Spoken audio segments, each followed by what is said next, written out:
राग दरबारी का लेखन 1964 के अंत में शुरू हुआ और अपने अंतिम रूप में 1967 में हुआ। 1968 में इसका प्रकाशन हुआ और 1969 में इस पर श्रीलाल शुक्ल जी को साहित्य अकादमी का पुरस्कार मिला।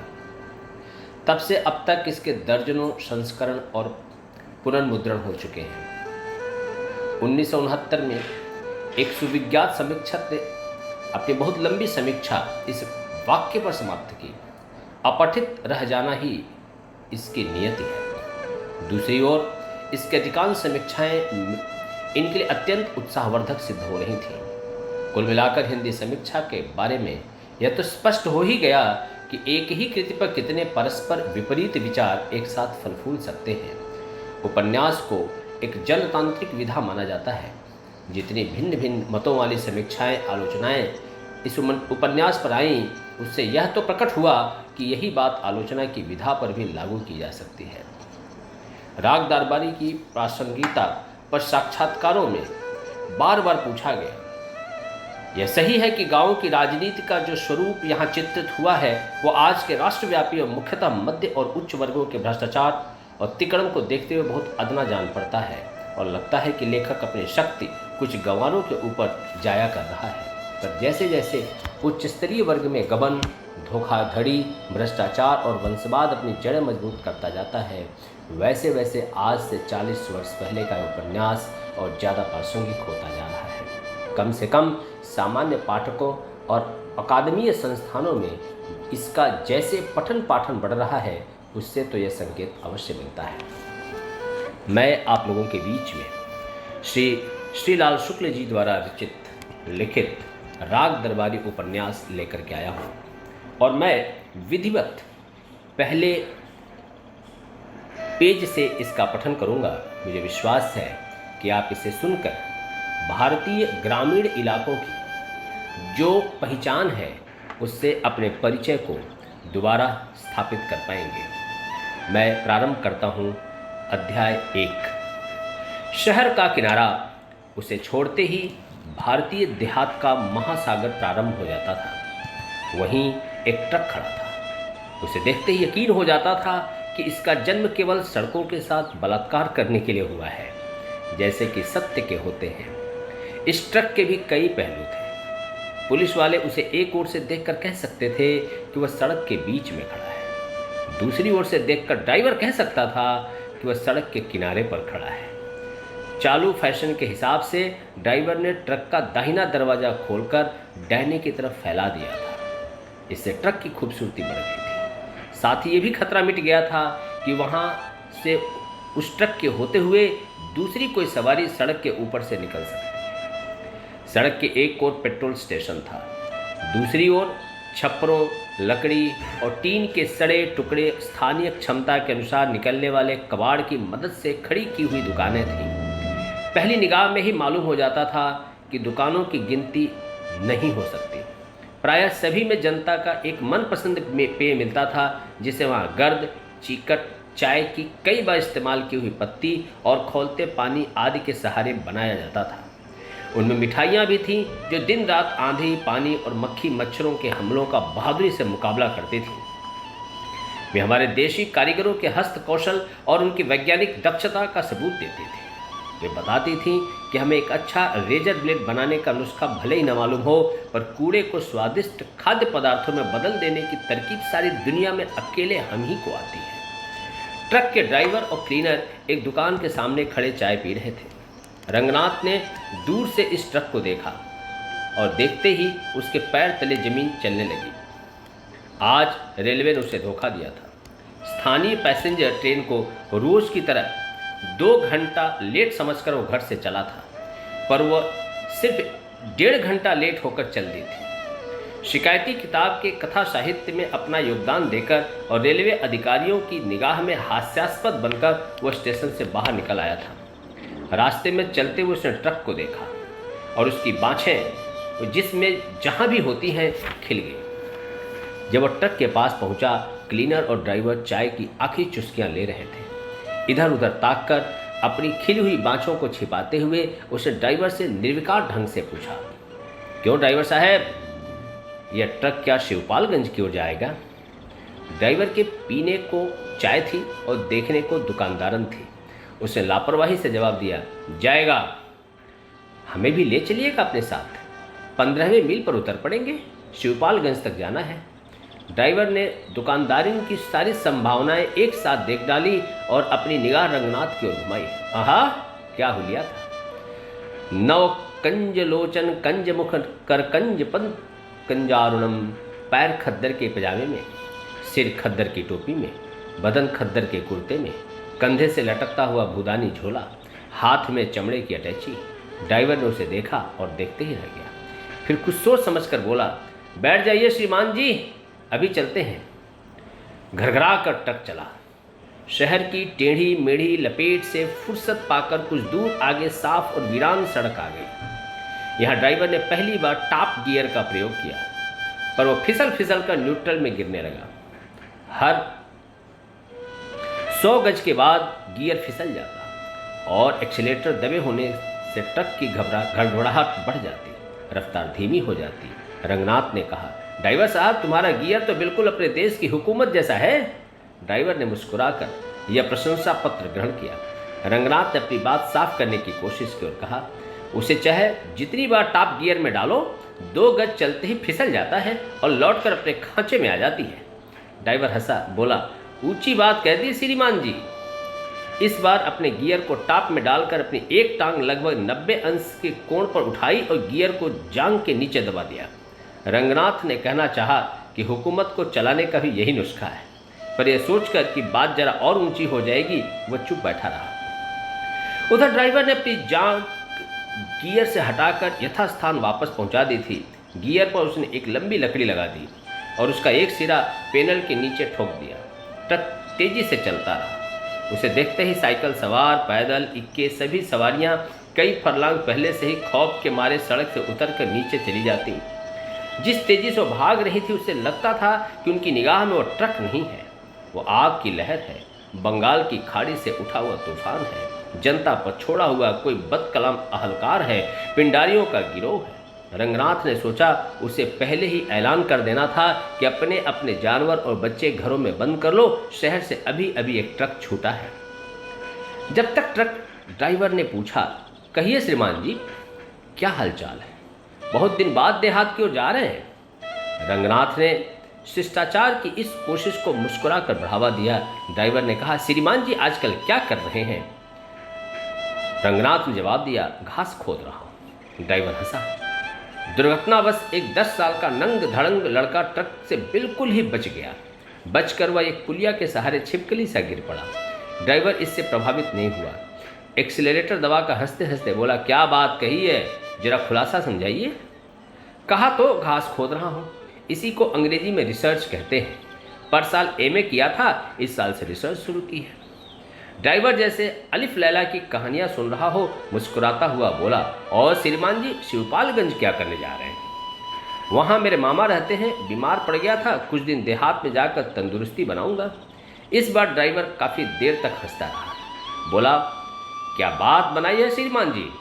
रंगनाथ ने उसकी ओर संदेह से देखते हुए पूछा। जी, इसमें बात बनाने की क्या बात? वह इस मासूमियत पर लोटपोट हो गया। पहले ही की तरह हंसते हुए बोला, क्या कहने हैं? अच्छा जी, छोड़िए इस बात को, बताइए मित्तल साहब के क्या हाल है? क्या हुआ उस हवालाती के खून वाले मामले का?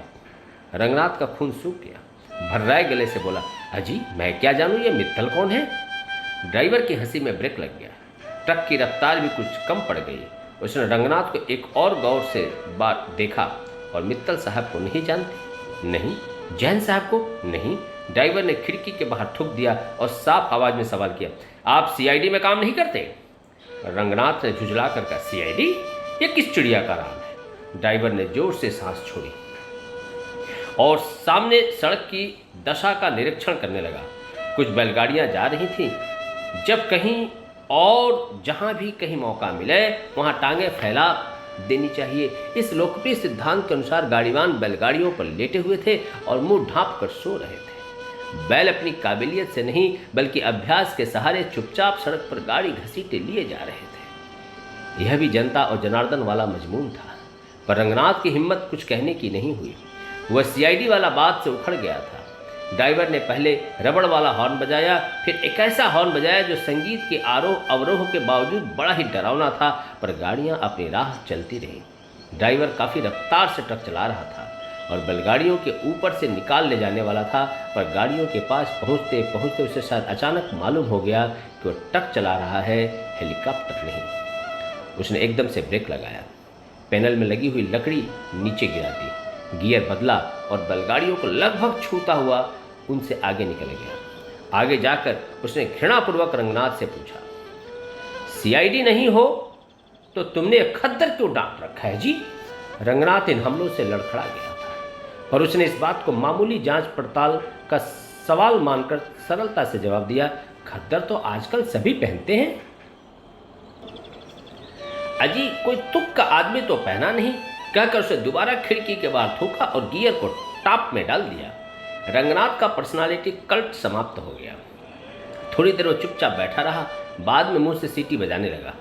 ड्राइवर ने उसे कुहनी से हिलाकर कहा, देखो जी चुपचाप बैठो, यह कीर्तन की जगह नहीं है।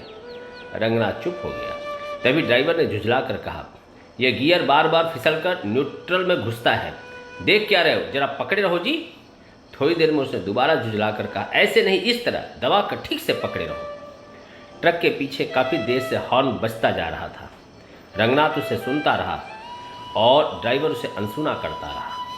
कुछ देर बाद पीछे से क्लीनर ने लटक कर ड्राइवर की कनपटी के पास खिड़की पर खट खट करना शुरू कर दिया।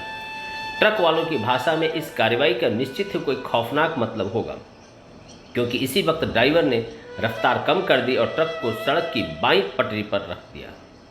हॉर्न की आवाज़ एक ऐसे स्टेशन वैगन से आ रही थी जो आजकल विदेशों के आशीर्वाद से सैकड़ों की संख्या में यहाँ देश की प्रगति के लिए इस्तेमाल होते हैं और हर सड़क पर हर वक्त देखे जा सकते हैं। स्टेशन वैगन दाएं से निकलकर आगे धीमा पड़ गया और उससे बाहर निकले हुए खाकी हाथ ने ट्रक को रुकने का इशारा किया। दोनों गाड़ियाँ रुक गई। स्टेशन वैगन से एक अफसरनुमा चपरासी और एक चपरासी नुमा अफसर उतरे। खाकी पकड़े पहने हुए दोनों सिपाही भी उतरे। उनके उतरते ही पिंडारियों जैसे लूट खसोट शुरू हो गई। किसी ने ड्राइवर का लाइसेंस छीना, किसी ने रजिस्ट्रेशन कार्ड, कोई वैक्यूम मिरर खटखटाने लगा, कोई ट्रक का हॉर्न बजाने लगा, कोई ब्रेक देखने लगा। उन्होंने फुटबोर्ड हिलाकर देखा, बत्तियां जलाई, पीछे बजने वाली घंटी टुनटुनाई। उन्होंने जो कुछ भी देखा वह खराब निकला। जिस चीज़ को छुआ उसी में गड़बड़ी आ गई। इस तरह उन 4 आदमियों ने 4 मिनट में लगभग 40 दोष निकाले और फिर एक पेड़ के नीचे खड़े होकर इस प्रश्न का बहस शुरू कर दी कि दुश्मन के साथ कैसा सलूक किया जाए। रंगनाथ की समझ में कुल यही आया कि दुनिया में कर्मवाद के सिद्धांत, पोएटिक जस्टिस आज की कहानियाँ सच्ची हैं। ट्रक की चेकिंग हो रही है और ड्राइवर से भगवान उसके अपमान का बदला ले रहा है। वह अपनी जगह बैठा रहा, पर इसी बीच ड्राइवर ने मौका निकालकर कहा, श्रीमान जी जरा नीचे उतरावें, यहाँ गियर पकड़कर बैठने की क्या ज़रूरत है। रंगनाथ एक दूसरे पेड़ के नीचे जाकर खड़ा हो गया।